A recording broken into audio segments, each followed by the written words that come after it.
So this section covers both the Civil War and Reconstruction. There is an abbreviated review sheet, so make sure to take a look at that. I just wanted to take a moment to emphasize a couple of different things in terms of the section for this week. The first is the section on other histories. There are a couple of very short videos actually talking about some of the ways in which historians are thinking about the Civil War. So your textbook presents a very traditional story of the Civil War that focuses, for example, on really important battles. So make sure to pay attention to that. But the other thing that's important to note is what else people were doing. So as you go through chapter 15, make sure to pay attention to not only what is taking place, but where it's taking place. So things like the New York City drafts are a really important piece of the history that I think often gets lost. And it actually helps to explain what comes next in terms of Reconstruction. So pay attention to that. Just a quick little primer on these other histories. One such history, for example, is that of Mary Jane Richards Denham, or Mary Bowser, who is an enslaved woman who actually goes and works at the house of Jefferson Davis at the Confederacy White House, which is pictured here.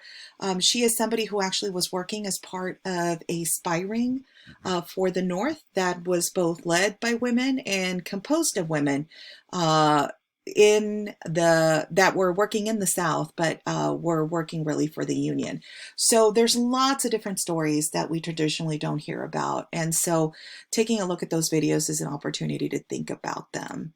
The other piece that I wanted to supplement was in regards to Reconstruction.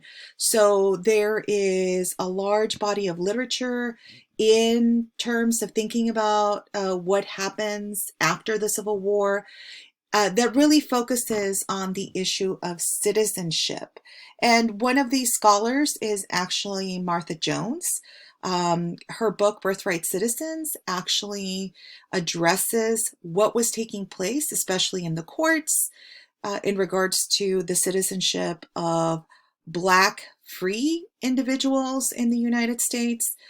You read about the Dred Scott case in chapter 14, and that is actually part of this book, but she actually focuses in Maryland. So if you take a look at some of the maps in chapter 14 and chapter 15, one of the things that you will see is that the population of free Black people was moving northward, primarily to those states that bordered the South. And so Maryland, with its proximity with Washington, D.C., becomes a really important place where this idea of citizenship is contested. And so this is another way in which we traditionally look at the Civil War. And it has to do with what historian Eric Foner has really been positing as the second founding. And the second founding is basically the passing of three amendments immediately after the Civil War. The 13th Amendment, which actually grants freedom to all enslaved individuals, but there are some caveats there. If we think about that, it is actually going to affect the way in which the criminal justice system, for example, can use labor for the South as a means of incarceration. The 14th Amendment, which actually is connected to citizenship. It is so prior to the 14th Amendment, there was actually no specific provision in the Constitution that actually addressed the issue of citizenship. And what the 14th Amendment does is actually grant birthright citizenship. And then the 15th Amendment, which actually granted voting rights to free Black men.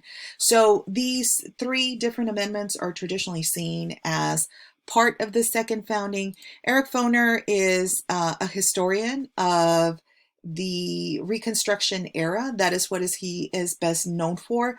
So this particular book, which was published in the last 3 years, has really made people think about the way in which these amendments actually are part of this second founding, just like the first founding was, in terms of granting important rights to a portion of the population that was significant and was ignored prior to their passing. So one of the things that you want to do is, as you're looking at those questions in your review, is also think about, what are the competing visions of Reconstruction? Many of those are addressed in your book. Even though we talk about the North and the South, we know that there were differences in the way in which each of the regions thought about not only the Civil War, but its aftermath.